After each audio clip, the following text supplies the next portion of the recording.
Hello and welcome to Rhondi's Inktoberfest, episode 2. Today we're going to be inking Rheef, the forest chimera, and Parhim, the pampas chimera. And as always, I'm Goldine Ogawa, aka Rhondi, and I'm going to be doing mostly talking to myself. If you have a question, you want to put it in the chat, preface it with question, and I will answer it at the end of the show. Your music today, if I can get it to work, is going to be Young Americans by Mr. David Bowie.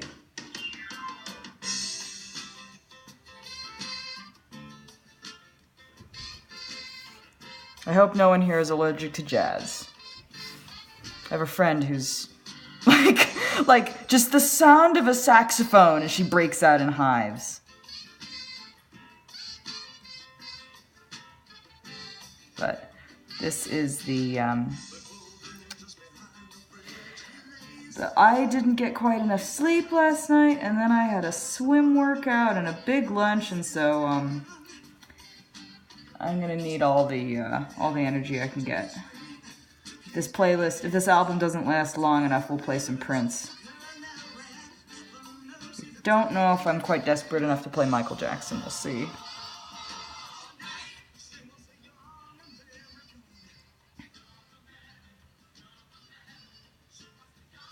One thing that's fun about being this tired, though, is that, like, I have no energy left to be nervous.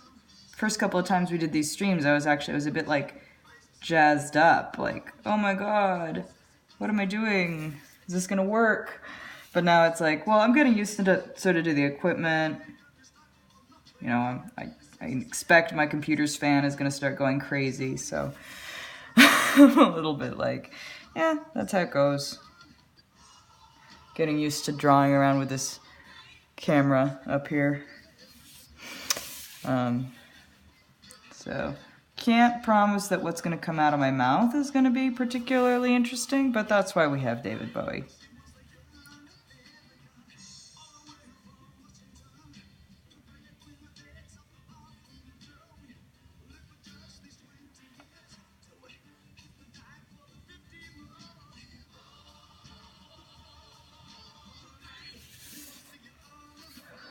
A little bit of time-sensitive news, I guess.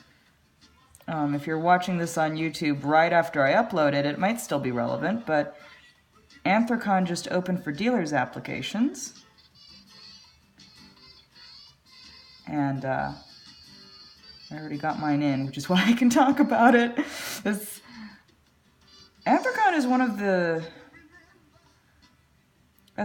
the nicer systems. Hang on a second, I can't talk and do these horns at the same time.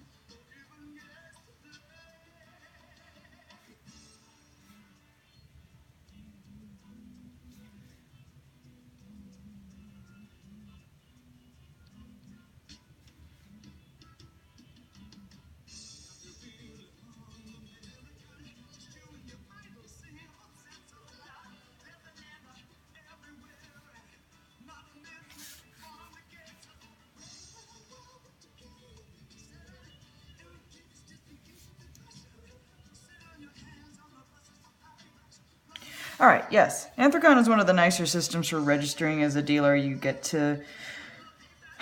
have an itemized receipt, like, so this is how much it costs for my membership, and then here's my table, but it's all sort of bundled together. And you can get your dealer's assistant, their registration paid for at the same time. So it's very convenient. And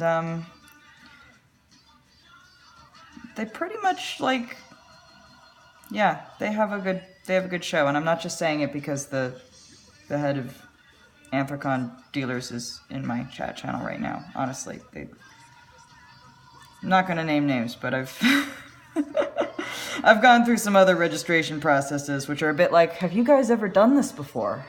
Did you guys even think about what it would be like? It's something that I've noticed with a lot of conventions.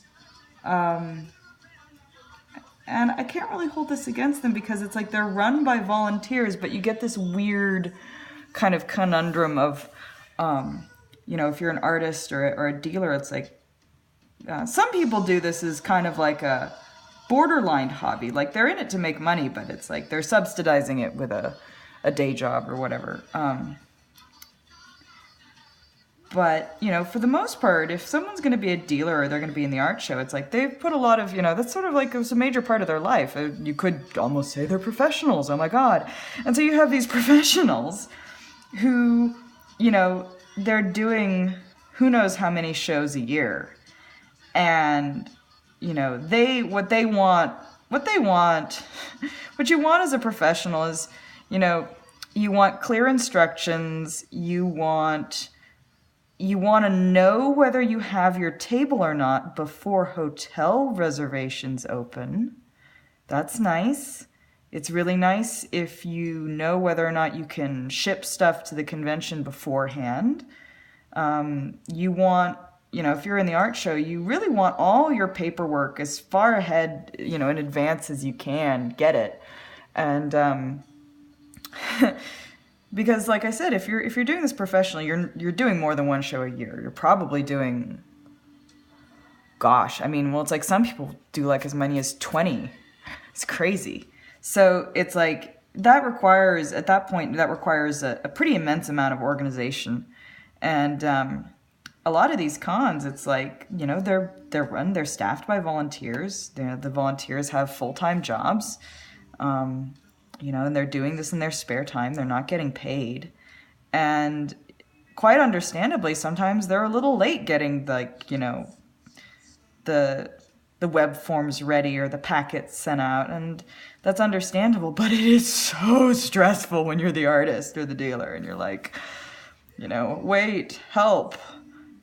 Hotel registration opened and you haven't told me, you know, where I am on the wait list for my table, and I don't know whether I should get a hotel room. And then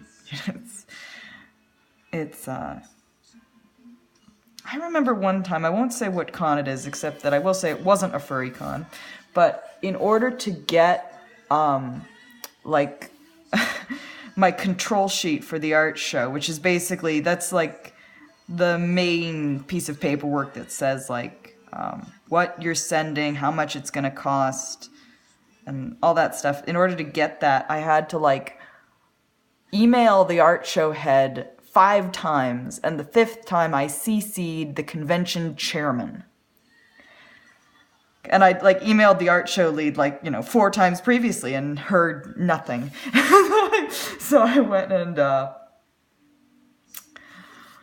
CC'd the con chairman, got a reply within like 2 hours from the con chair saying, I'm, you know, very sorry, you'll hear from us shortly. And about 2 hours after that, I got an email from the art show head with all the information I'd been asking for. I've only had to do that once,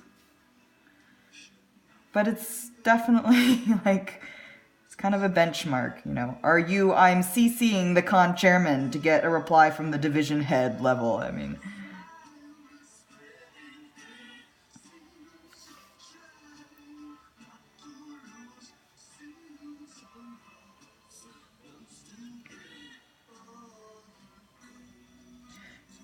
Anthrocon is really nice the way they open for dealers so early, because getting a hotel room for Anthrocon is, that's a whole nother, if you want to be within walking distance of the convention center, it can be, you really have to be on it, and you really don't want to be sitting there going, well, I don't know, I'm waiting to hear back on my dealer's table. No, you want to get that stuff sorted out. Ideally, you want to have your room sorted out before you even book the room, because it's, yeah. And I'm always like the first person organizing it because I have my dealer's table, so it's like, I'm going, I gotta go. And I'm like, you know, emailing my friends like, okay, we're assembling the room. Who can commit to this 8 months in advance? And they're all kind of, they look at me like, what, are you crazy?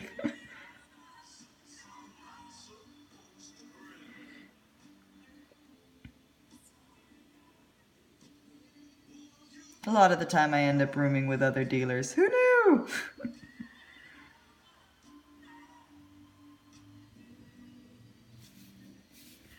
Funny how that works out.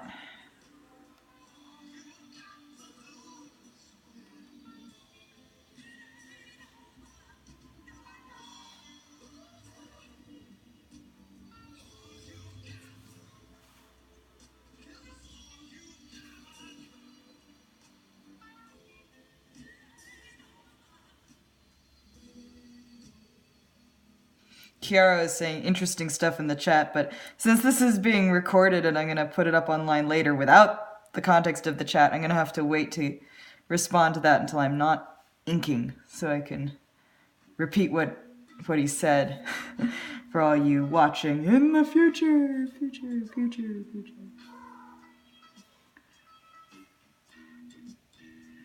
Ideally, I'd have like a co-host who could like read the chat out and I could respond that way. Unfortunately, my dog, her diction is terrible. She's also camera shy.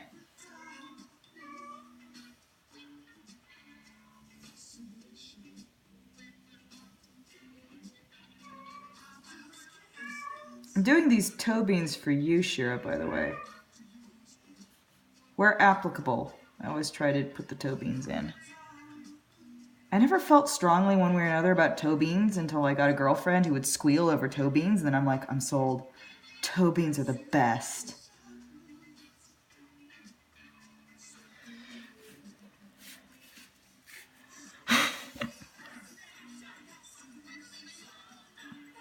Yes, beans. Beans are good. I just realized I could talk about something supremely boring, and I won't. You're welcome. You, if you want, can read the How Stuff Works article on cholesterol yourself.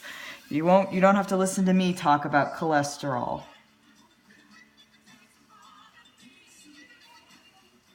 I mean, I know I find nutrition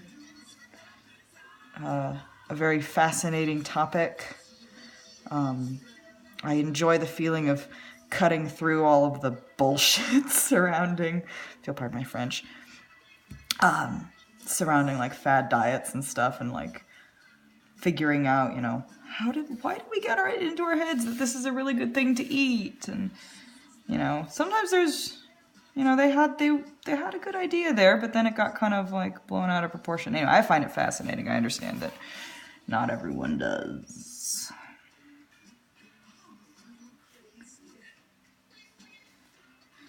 I feel like I've transferred all of my like little like RPG playing, min-maxing skills to kind of like micromanaging my diet, which I know can be kind of intimidating for some people when they see me doing it, but it's like, no, these are my video games here. I get the same kind of like satisfaction from like balancing my macronutrients as I do from like, I don't know, grinding for EVs in Pokemon. Actually, it's more satisfying than grinding. EVs in Pokemon are stupid. Didn't hear me say that? I had the cutest... Pokemon reminds me... Last week you might remember I was all like in an all-fire hurry to get the inking done because I was babysitting a friend's 8-year-old, and this 8-year-old has Pokemon Moon, and hang on, sorry, Snaketail. Balance beam of inking, whee! There we go. I'll come back to that topic after I've done this tail. Oh my god, the tail. Hang on. Oh god, okay. No, that's wet ink. That'll smudge. Help me. I'm in trouble. I'm fine. Really. I can do this. I'm a warrior artist.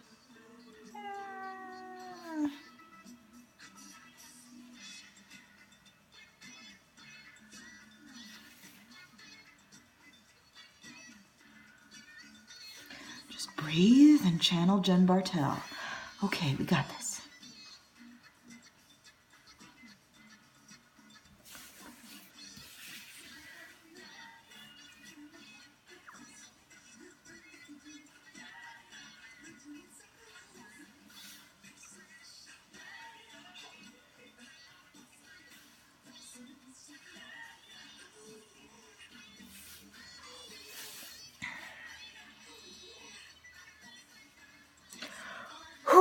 Okay, yes.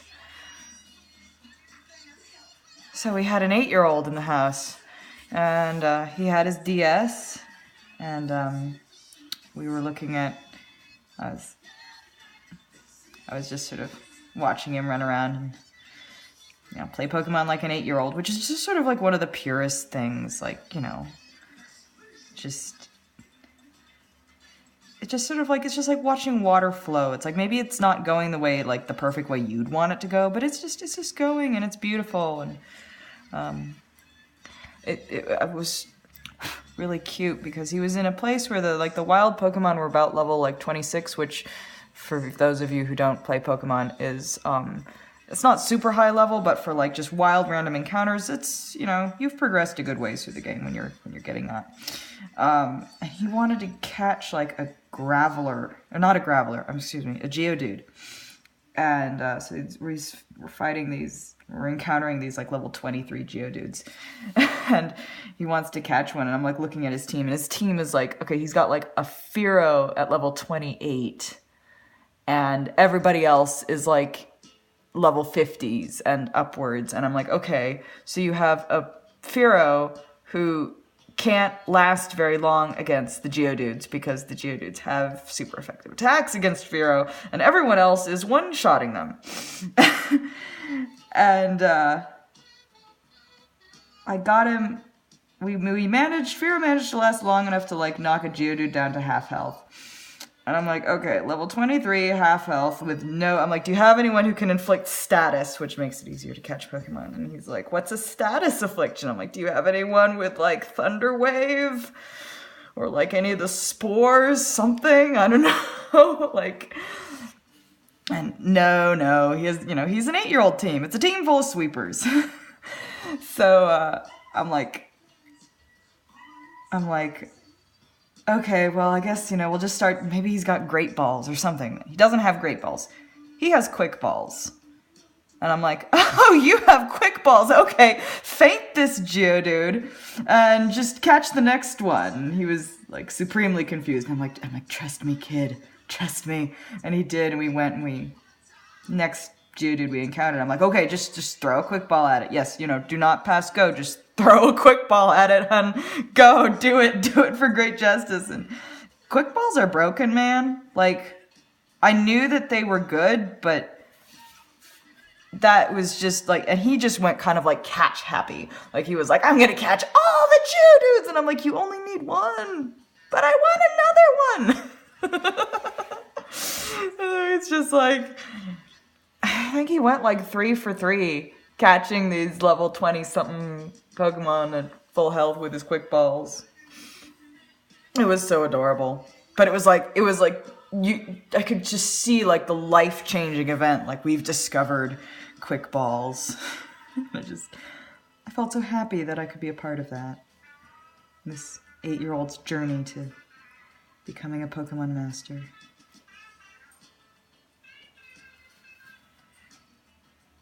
Shira is in the chat asking what animals Parhim is made of, and I'm sure that I said it once, but I forget if I did that while I was recording. Parhim is a long fox. Parhim is a maned wolf with the markings of a Joffroy's cat, and pampas deer antlers, and the tail. Excuse me. There's a thing. There's a thing. The tail of a yellow anaconda. I need to get one of those little like CO2 cartridge guys, you know, like they use to clean out the insides of computers, to like blow the bits of like eraser or whatnot. I'd be like sweep at it with my hand like a friggin' amateur and just like send smudges of ink everywhere. It's terrible. It's sort of funny. It's like artists are so like, there's no one right way to do art, and so you'll have artists who like go in for all the equipment and they have these huge big, like it's just like an enterprise, this setup. And then it's like you get artists who are like, I did this on a paper bag with a ballpoint pen, and it's like a super realistic drawing of a Ferrari. It's just, you know, it's fun to get like new toys and stuff, but in my experience, you just it's like mountain biking. It's not the bike, it's the rider. And you know, sometimes the really expensive tools are worth it. For me, it's worth it to shell out for Prismacolor pencils. Some artists, it's worth it to shell out for Arch's watercolor paper, which is really nice. I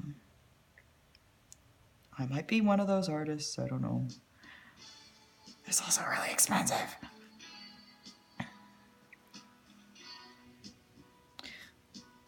I don't know, if you ever like, it's really easy to buy artists presents. You get them equipment. Like, get them supplies. Figure out what they use and just get them more of it.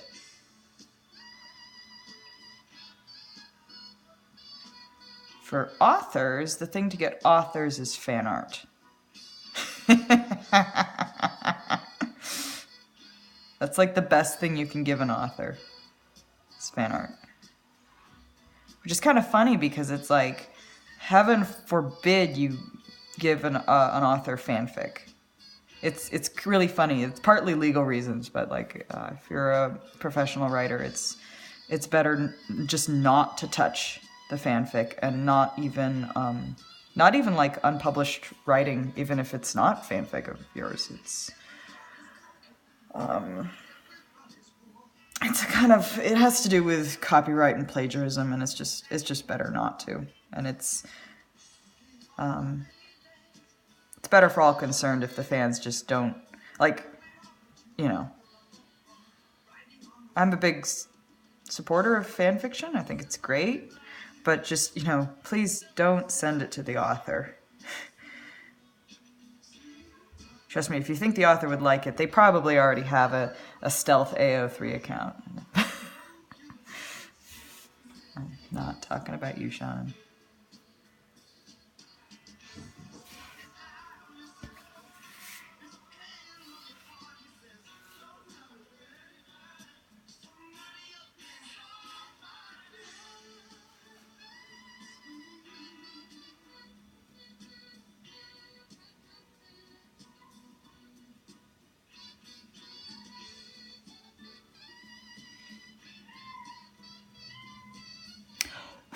There's a cat hair.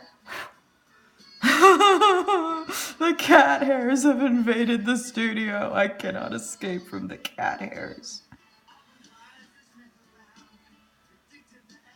I'd always, back when I was at my parents' house and my studio was my bedroom, which is where my cats slept, and there was carpet, and it was just, you could not escape, really just could not escape the cat hair. And my mom would joke and say, that's how they're gonna authenticate your oil paintings.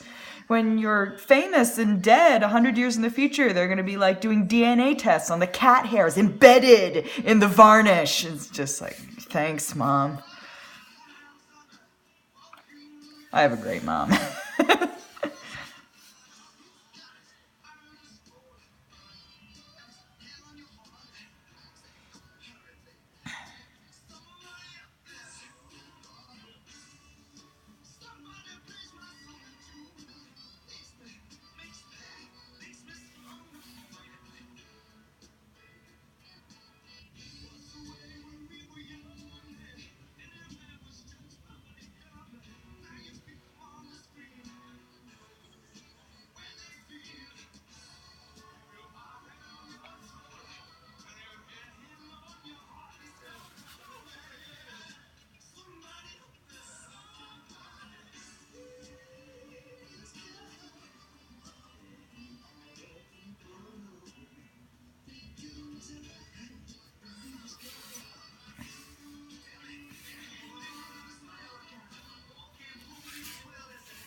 You see me turning the paper every which way. Some of that is to align it so that, because I find it easier to draw curves in a certain angle because of the configuration of my hand, basically.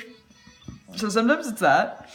Sometimes I'm trying to find a safe place for me to rest the side of my hand so I don't smudge the ink.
I'm listening to Somebody Up There Likes Me, and I'm just starting to wonder, like, you know, we have that saying, somebody up there likes me, and I'm just like, who?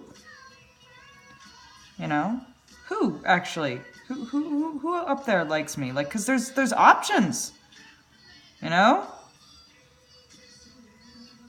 Is it the Holy Ghost? Is it Jesus? Is it you, Zeus?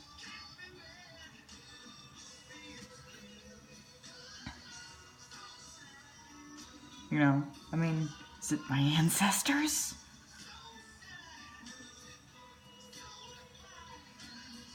I mean, I think it's probably different for everybody, but...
Miss Ghislaine is in the chat, and I can read this. He says, Holy Ghost, Zeus, Jesus. And it's kind of funny because I accidentally, like, that's accidentally, like, the holy trifecta if you go back. Wait, no, Zeus and Jesus are kind of the same person. If you look at religion in a very broad way. They're both the sun. I know Zeus is usually, like, depicted as the father god, but no, he's actually the sun. If you're gonna get primordial with us.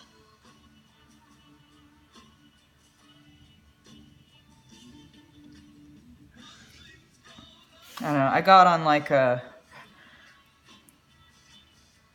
and, like, read all of Robert Graves's books on ancient Greek mythology and its relationship to, like, Welsh mythology and ancient Christianity and stuff, and I'm like, eh.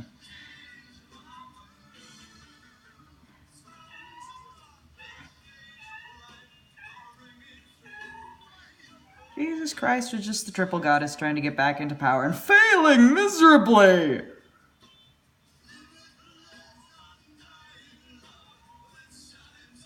Well, maybe not miserably. I don't think she succeeded in what she wanted to do, but, I mean, you know. Now we've got people, like, literally worshipping Mary, so, you know, something happened there. I don't know. Reading about, like, how the way these different religions have sort of evolved and changed over the years has made me, like, at the same time, like more accepting of the Marvel interpretation of the Norse gods, and then at the same time more frustrated that like that's what you did with them when you could have gone like so much more crazy. Well, I guess I'll just have to do my own version then. I don't know. I've been carefully not reading Neil Gaiman's Norse mythology, even though I want to, just because it's like I've developed my own kind of internal continuity there, and I really wanted it to stay my own. I'm sure that I'll read it and it'll give me ideas and be like, oh, I should have done that, but it'll be derivative of what he did and his interpretation, and I wanted to keep mine like my own.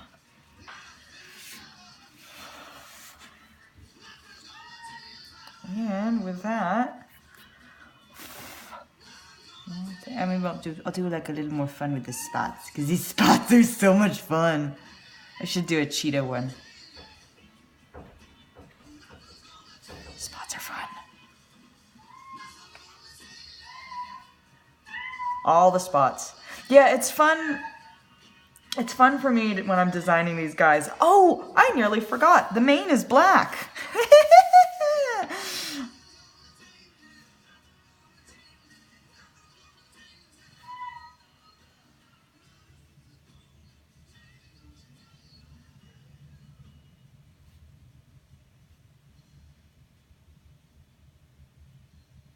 Just decided to punch up. It's a maned wolf. Maned wolves have these beautiful black manes, and I just like, yeah, let's just punch it up to like.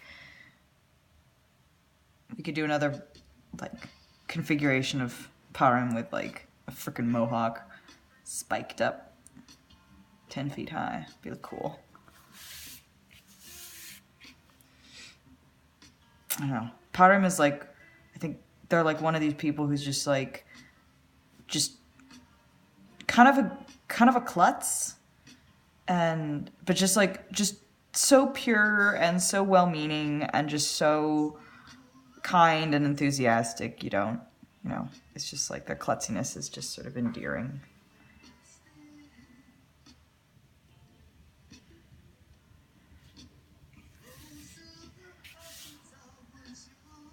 Right, this is part of the mane. I remember what I did here. I remember what I drew. All right.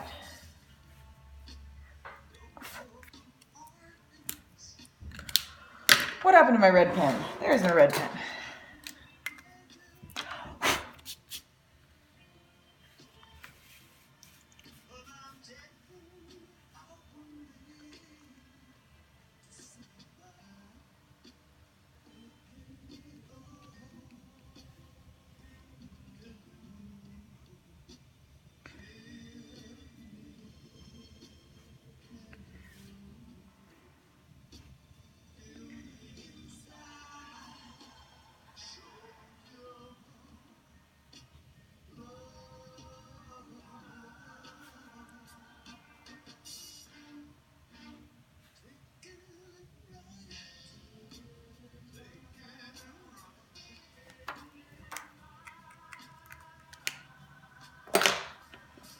Right, there they are.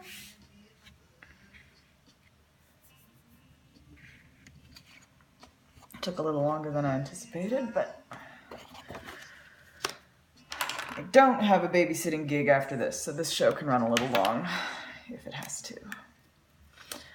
All right, Rheef. I finished the sketch of this and I put it up on Twitter, and like all I could think to say was like, Rheef is important. Guys, Rheef is very important. Rheef is the forest chimera. They are boar, moose, mongoose, and copperhead snaketail. And I don't think I'd drawn a wild boar before. That was sort of the fun thing about this project, is I'm drawing these animals that, I've never drawn before. And when it's like, I think that wild boars are one of those animals that are like, they're underappreciated. They don't look poetic like horses do, or tigers, and they're not I mean, they're majestic, really. They're incredible animals. But, you know, they're not like cute the way bears are. Bears are like majestic cute. Boars are majestic scary. I don't know. They're humans have like borrowed a lot of their physical attributes and like coded it for like, I mean, it's like, well, like the underbite tusks we use, you know, in like World of Warcraft, that denotes an orc or whatever. And I just, I don't agree with that. I don't agree with, you know, saying because someone has these physical attributes, that says something about them, you know, their character, their personality, their morals, whatever, you know. I've always felt that way. I've always felt that, like, you know, whether you're good, bad, kind, mean, you know, I think that those things do have an effect on your physical appearance, but I don't think it's good to code people or characters that way and say like, okay, all the quote unquote ugly ones, those are bad, and all the beautiful ones are good. I don't agree with that. It's definitely something I try to practice in my art by sort of, you know, drawing characters or animals that are maybe sort of underappreciated and trying to, you know, depict them in a more positive way.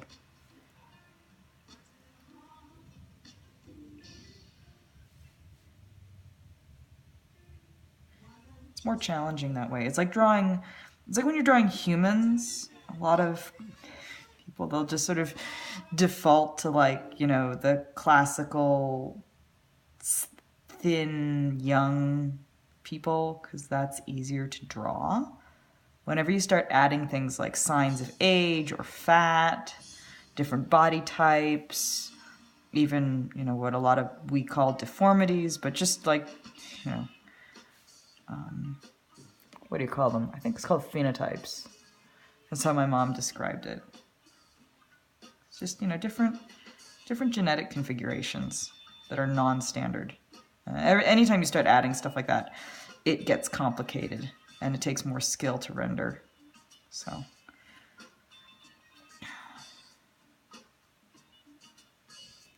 one of my great frustrations with video game design is this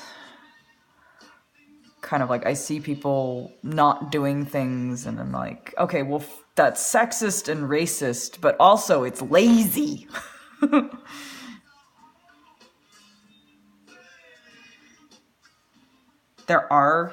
I'm gonna be real here, there are places where, like, you know, drawing someone who has a darker skin tone is more difficult. That doesn't mean you shouldn't do it.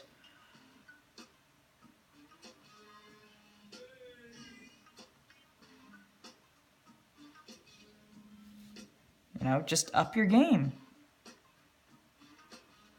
Don't see it as a, oh, now we have to, you know, do this, but like, you know, look, just up your game. It's gonna make you better.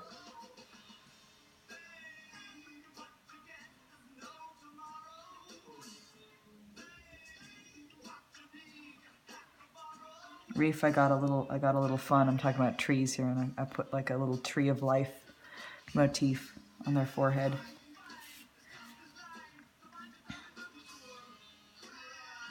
I don't know. I feel very strongly about forests as an ecosystem, rainforests, deciduous forests, high altitude forests. I think they're very important. And I saw there's this cute tweet going around where it's like, quote this with like the top 5 movies someone needs to watch to understand you. And I think my #1 movie was Princess Mononoke, and I think I'm like, oh, actually, maybe that's all you need. Just watch Princess Mononoke. That's it. There it is. There you go.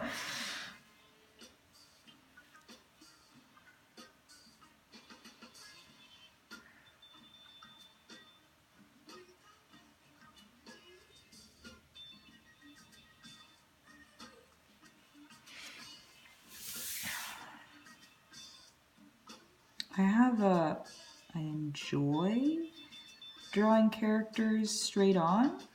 I find that it's a fun thing to do. But it's hard. You're gonna see me start to check my symmetry here.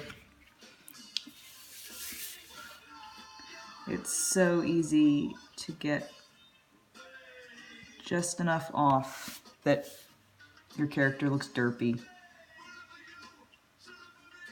And yet, ironically, when you have to draw someone who's supposed to look derpy, it can be kind of difficult to get them derpy in the right way.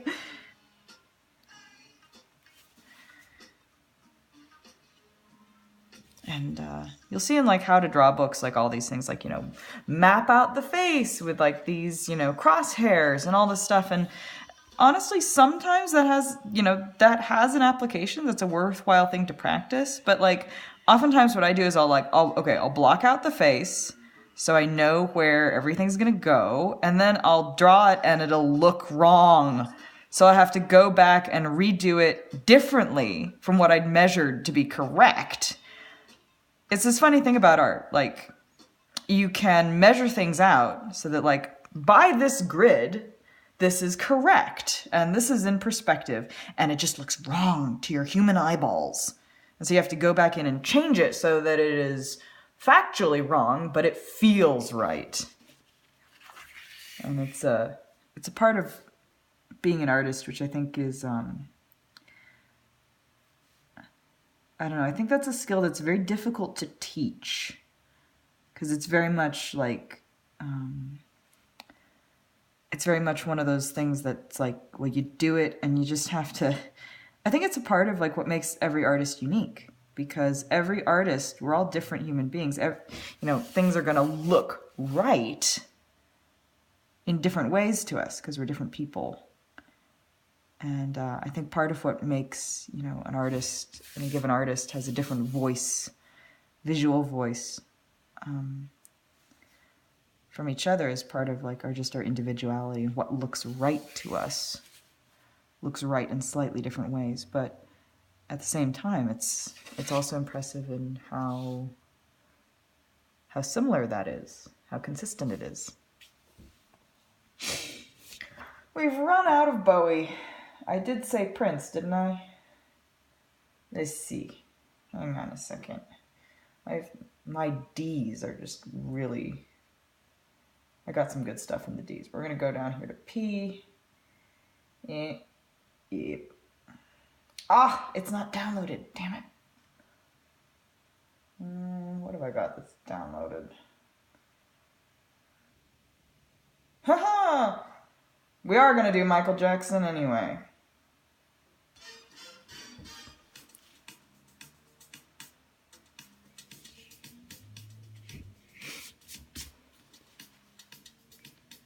Michael Jackson was one of those artists who, like, I didn't get any of his albums for a long time because just, like, his music is just, it's permeated culture.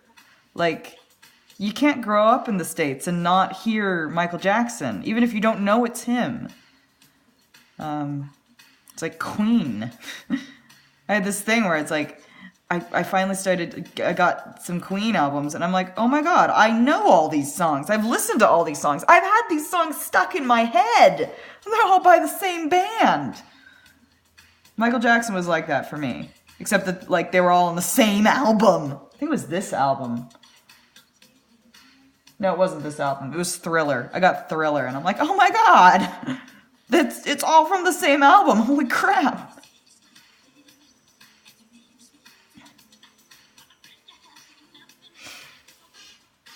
Last week I like to, you know, some evenings I get everything wrapped up a little early, and I'm just like, I'm really too tired to do anything, but it's too early to go to sleep.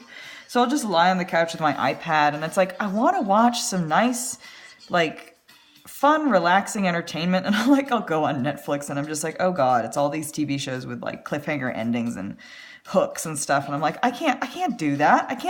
I have time for 45 minutes of entertainment, guys, that's going to put me in a good mood to go to sleep. I can't start watching Jessica Jones right now.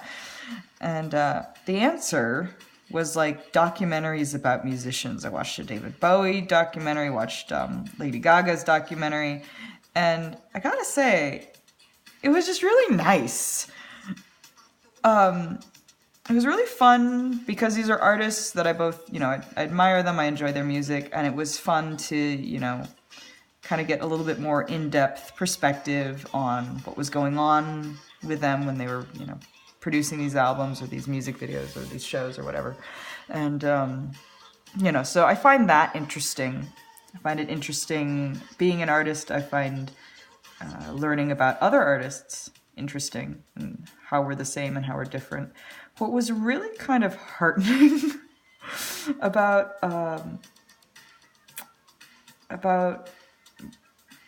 well, both of them really in different ways. I mean, David Bowie released 3 or 4? No, 3. He did 3 albums, 3 complete albums that were just like completely just crickets.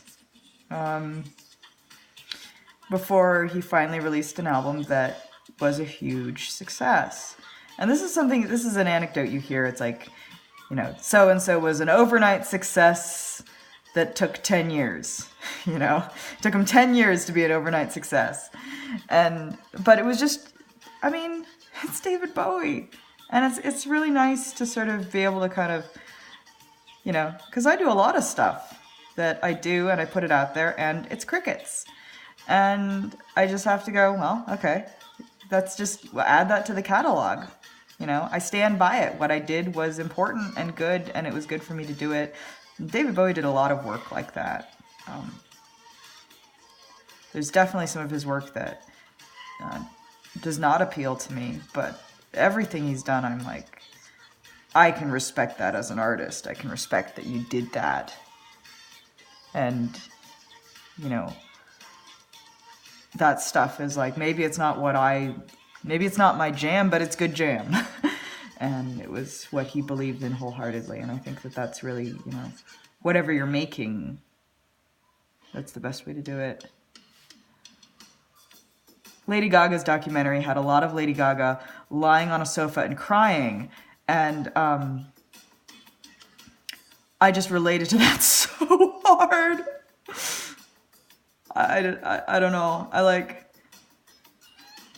it's like the classic thing to, for a fan to like, fantasize about meeting your idol. And I'm like, I don't know. If I met Lady Gaga, I'd be like, let me give you a packed lunch, honey. I don't know. I want to give you food, maybe a NSAID of your choice. I don't know. Like,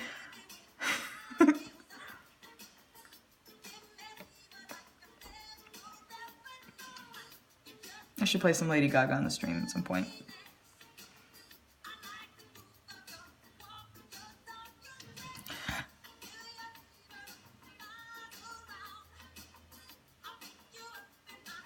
I'm getting warned in the chat for uploading it to YouTube playing Michael Jackson. Yeah. If you're watching this video and there's no sound, I'll turn it down. Maybe then the bots won't recognize it. I'll talk more.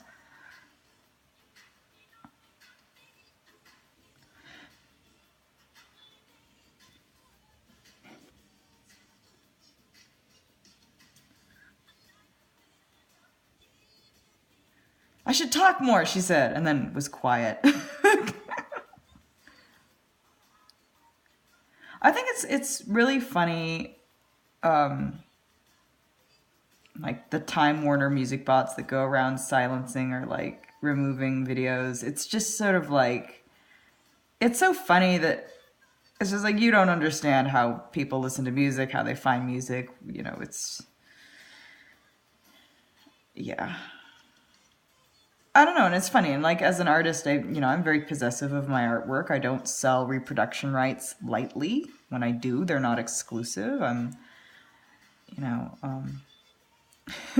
once saw one of my pictures going around Tumblr, and they'd credited me, and they'd linked to my DeviantArt account. I'm like, I reblogged it. And I'm like, hi, here I am. I have a Tumblr you can link to. But it was funny. It's like they were doing it right. They were, attributing and linking back, and it was great. I'm like, but you linked back to the wrong thing. But at the same time, I think that,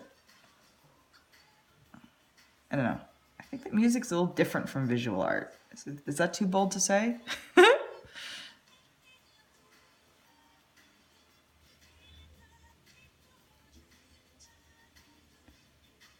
I've had the experience of like buying albums after listening to only one song or just listening to the samples, and I'm like, oh, this is not what I want to be listening to. And like oftentimes I try to find a way to listen to the album for free 5 or 6 times, and then I buy it. I'm like, okay, we're in this for the long haul. Although there's a few artists where I just buy their albums. It's really nice when, like, you know, Lady Gaga or the Civil Wars put out a new album. I'm just like, yeah, I don't have to think about that. I'm just buying it. Daft Punk's another one. Daft Punk is fun. I always like, whenever I find like an artist or a band where it's like, you know, the reviews are like half the people going like, I love this is the best, and the other half are people going, I miss the old whatever, and I did have to change it. And I'm like, yes, this is where I want to be. Because I don't know, artists that just sort of stay in the same groove, just doing what works for them, even if that's where their heart's at, like that's great. But I like artists who change and who do different stuff. I remember I found like, I was house sitting and they had a CD of the best of Little Richard, and I couldn't make it through it because all the songs sounded the same. I was just like, I just might as well be listening to the same song for 45 minutes. And it's like, it's good, it's Little Richard, but it's like 45 minutes of the same song. I can't.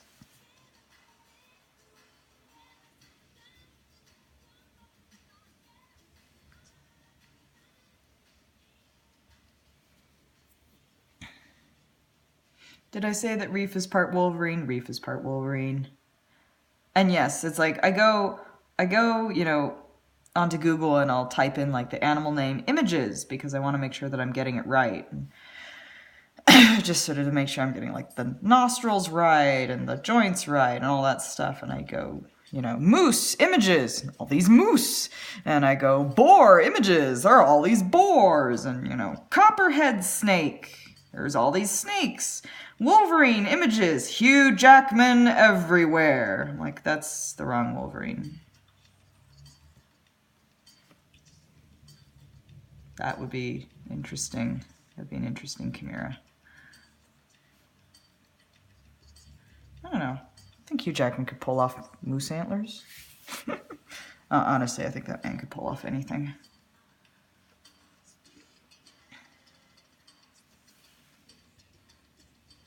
That guy's got charisma. I gotta tell you, my aunt took me to see him on Broadway when he was in A Steady Rain, and I was like, you know, way up in the back of this, you know, Broadway theater, and I'm like, this is close enough. This is okay. This is okay. I can feel his presence from here. This is fine.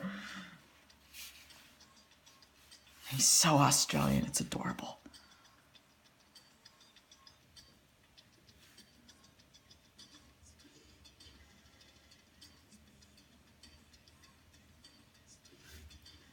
Australian accents are really hard to fake. It's like, they're easy to do, like, you know, say, this is an Australian accent. You can tell that this is supposed to be an Australian accent.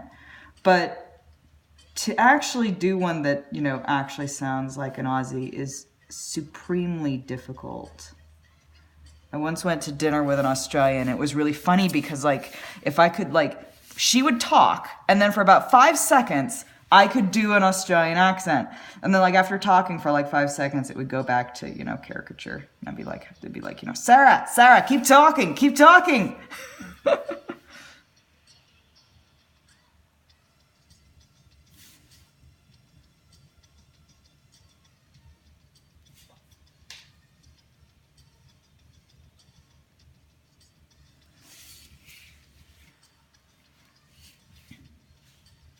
Rheef was, when I first designed them, I think I gave them like a raccoon tail, but made it like all long and snaky, and I'm like, that's wrong, that shouldn't be.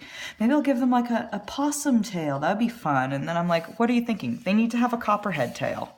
Copperheads are a pit viper native to the forests of sort of the southeastern United States.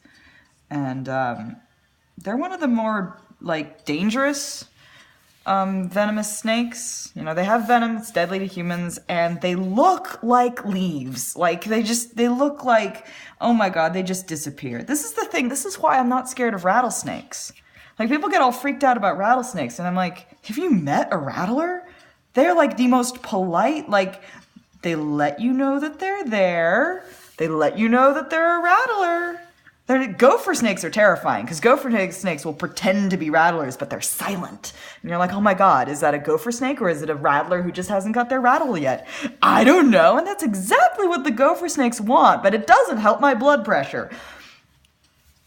Actual, like, mature rattler is, you know,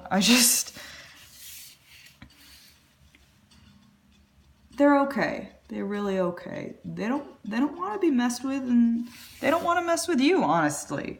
And they're courteous enough to let you know that they're there and that they know where you are. And I mean, you know, then you can just, okay, there's the rattler. I can, you know, there they are. And you just sort of go around them and everyone's happy.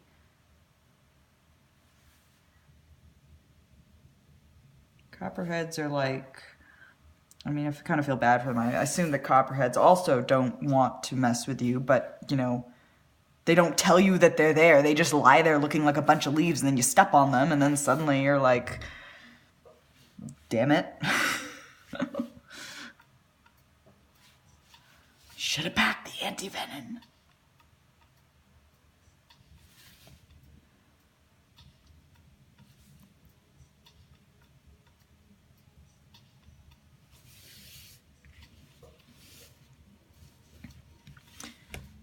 Oh, I'm sorry about that. Like I said, I've got my camera set up basically right next to my head, so you can more or less see what I'm seeing, and it's like sometimes the head and the camera become one.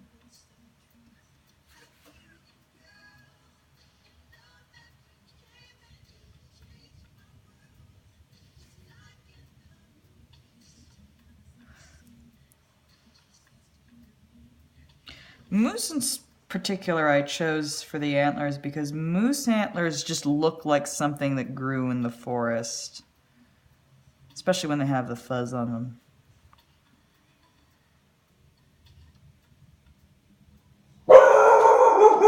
I have a dog. She says hi.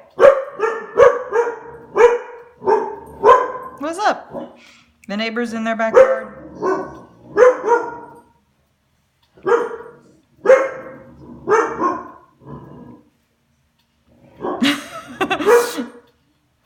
Let it be known that my dog barking scared my girlfriend's cat an entire state away. Frida, you spooked a cat in California. Good for you.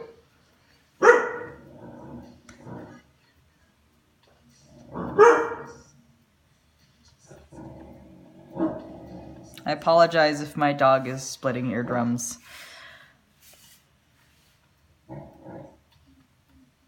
My dog is hilarious. She's about 30 pounds.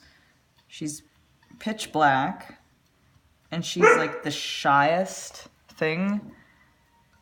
She runs away. I take her to parties where there's like toddlers, and people are like, you know, is your dog okay with toddlers? Is she gonna bite them? And I'm like, no, she's just going to run away. I've seen her like melt into walls when cornered. Oh, but boy, can she make noise.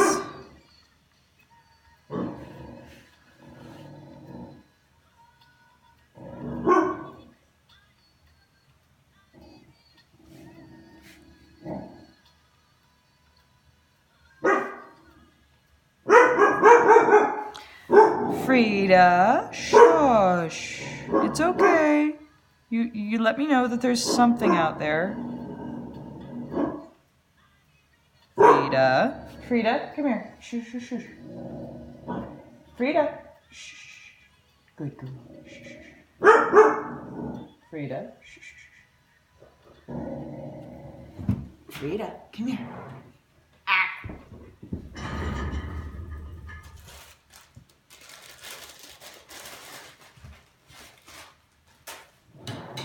Come here, Frida.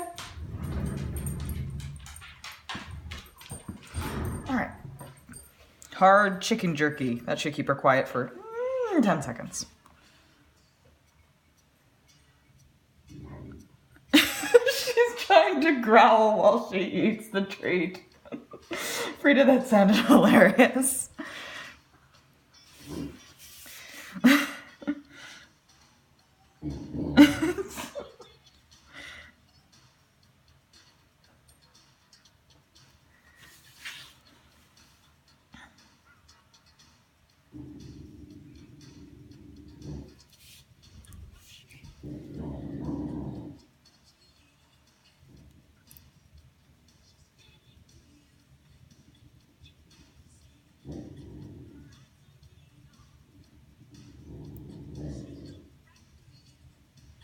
But getting back to what I was talking about, documentaries of like musicians and pop stars and stuff.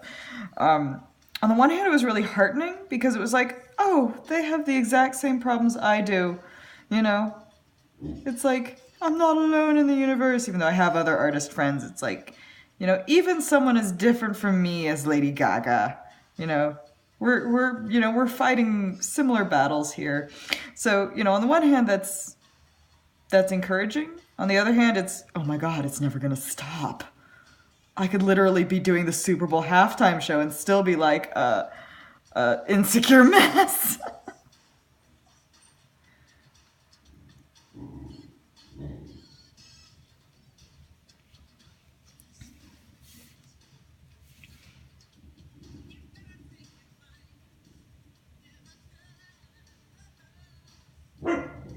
One thing though about, you know, watching the documentaries and sort of understanding a little bit more about, you know, what goes into the making of this stuff, it's definitely made me even more, I'm just so done with people who can only like say like, oh, they're, you know, they're a trash artist, they're whatever, you know, it's like, it's really hard to be an artist. I mean, it's this weird kind of easy hard, like what, I'm just sitting here moving a pen across a piece of paper. This doesn't take a great deal of, you know, it's not like gymnastics. But at the same time, it's like, it's hard in a different way. And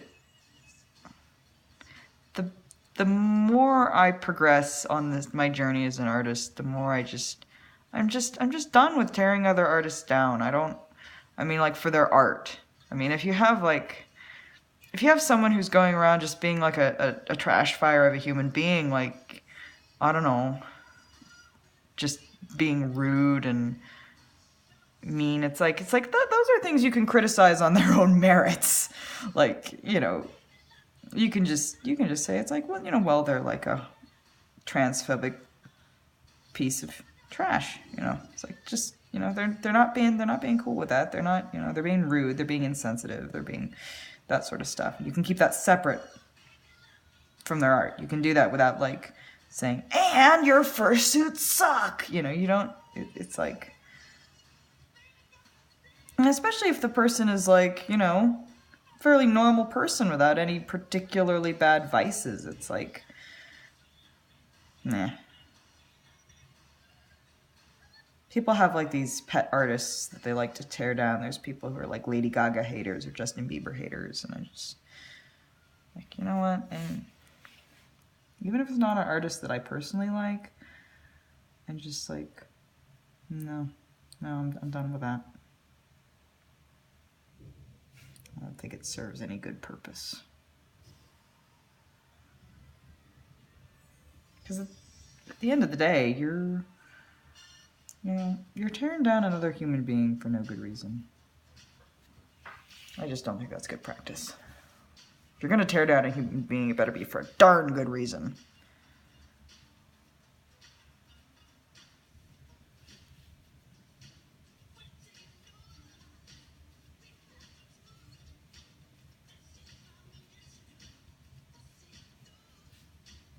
This is gonna be fun. I inked in all these nice, you know, fur details, and now I'm gonna put black all over it. It's gonna be an interesting challenge. We'll see how it comes out.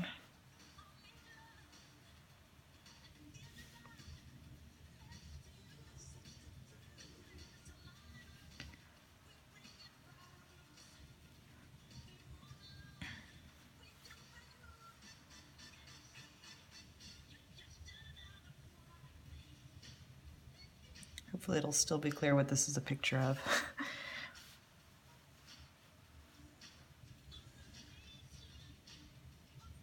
I have to do the black to get the Wolverine markings on the chest. Otherwise they won't work. But I don't want to make the face dark.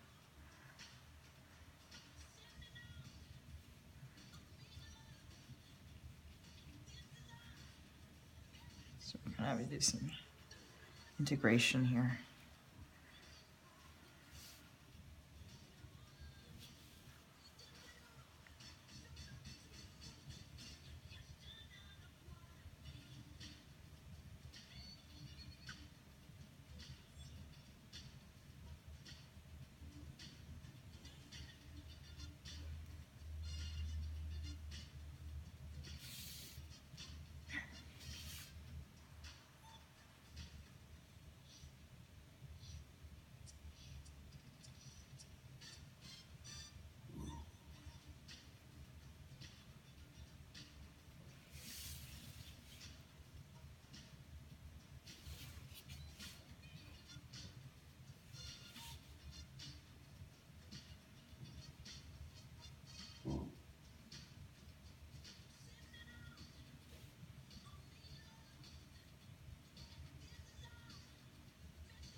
Rheef was I put all these animals together and it was suddenly like, this is a monster. It's a moose and a boar and a wolverine and a copperhead. Like, okay, I know who I want on my side in the zombie apocalypse. All right, technically what you want on your side in the zombie apocalypse is a vulture and a whole lot of maggots. Can you imagine that? Like, bringing a bunch of maggots to the zombie apocalypse. Like, look, I know that you're like an undead necroptic piece of flesh that's gonna bite, but I have maggots. You're finished.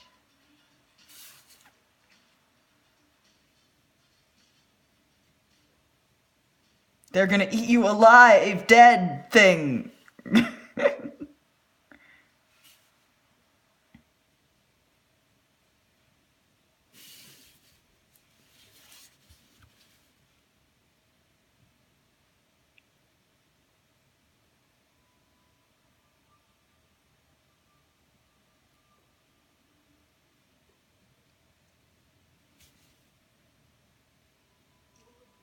Cher is in the chat suggesting that we might end up with zombie maggots. I don't think so. I think maggots are different enough. Like, here's the thing. It's like, what kind of zombies are we talking about? Because it's like, is this a zombie virus that cross-infects with, like, other animals, like dogs and pigs? But even so, like, dogs and pigs are much more closely related to humans than maggots, fly larvae. Like, you're not just talking about, like, crossing species boundaries. What if, like, the zombieism affects maggots differently? Like, maggots are a different stage of zombieism.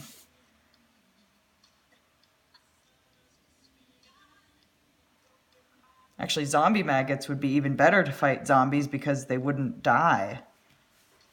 They just keep eating the zombies until there were no more zombies.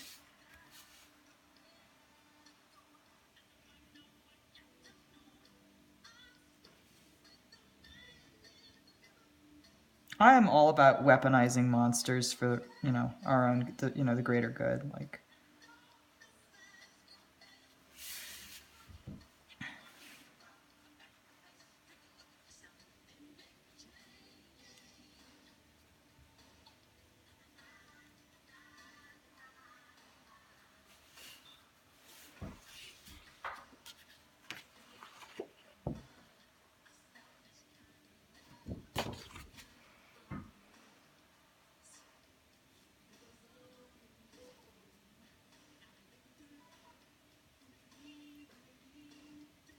we are officially overtime.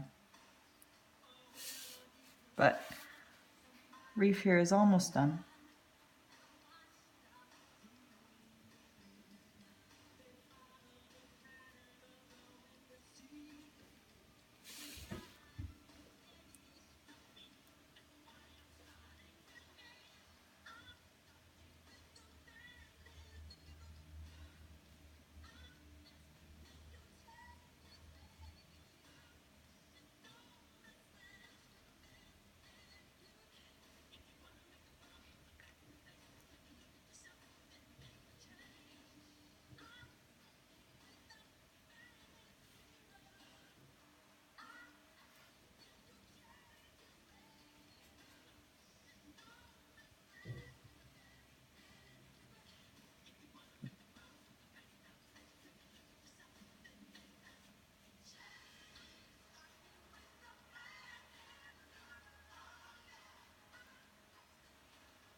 It's always an interesting challenge doing highlights with negative medium. So like the white bits are not white ink. It's just pieces of white paper that I've left white. It requires a slightly different mental attitude, I guess. And I definitely, for choice, it's much easier for me to apply it. You know, I quite like when I work digitally. Rare occasions, I totally enjoy being able to just go in with a white brush or the eraser and just be like, surprise, here are the whites back again, like some magic. And sometimes when I work in watercolors and I have my white ink and I do that sort of stuff, and it's very satisfying. And then I learned that Alan Lee, who's an internationally renowned illustrator, he did illustrations for Lord of the Rings and a lot of the concept work for the movies. I learned that his watercolors, all the white in them is white paper. Like he works in negative medium to get his highlights. And I just about died, except that the person who told me was Charles Vess, another internationally renowned illustrator, did Stardust, the graphic novel, and just breathtaking stuff. And he will use like white ink to get his highlights. And I'm like, okay, if this breaks Charles Vess's brain, I'm okay. It's not just me.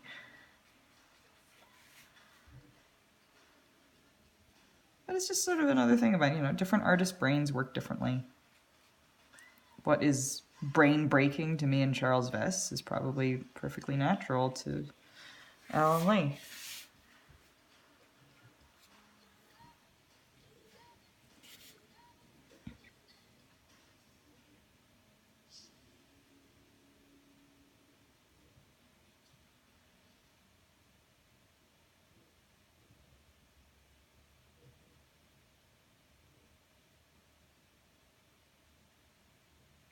I need to keep talking, otherwise it's just Michael Jackson and the sound of the fan in my computer going nuts.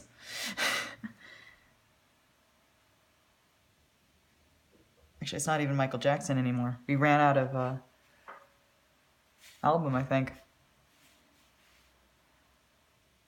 Which is okay. Nope, there was one more.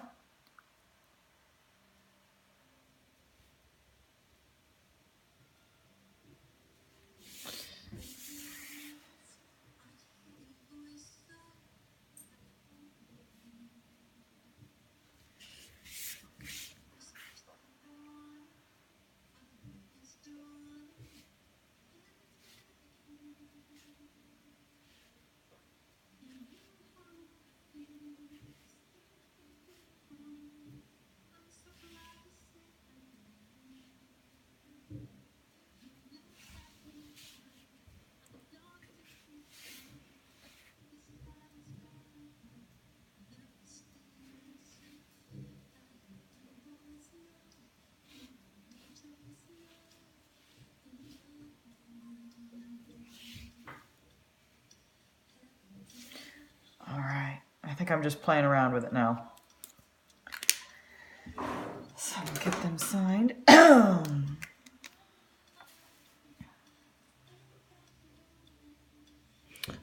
need a backing paper.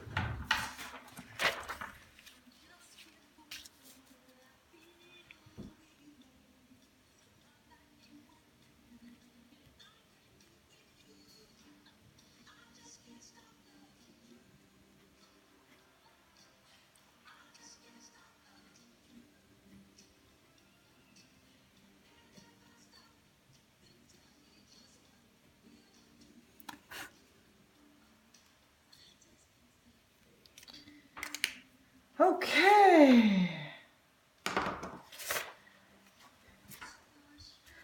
All right. Here they are. It's difficult to show them at the same time. But I'm just gonna, I'm gonna say right now that if anyone wants to bid on these, send me an email. It's my name, goldineogawa@gmail.com. I will go ahead and put a link to the forms in the chat on the offhand that anyone wants to do that. If I can find my link.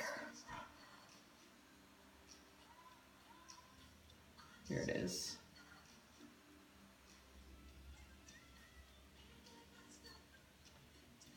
Make sure it's copying, not opening. That doesn't do anyone any good.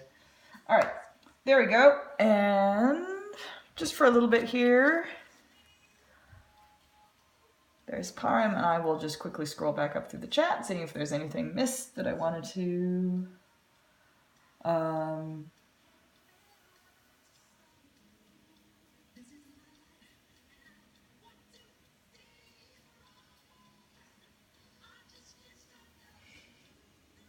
Kiara said some nice things.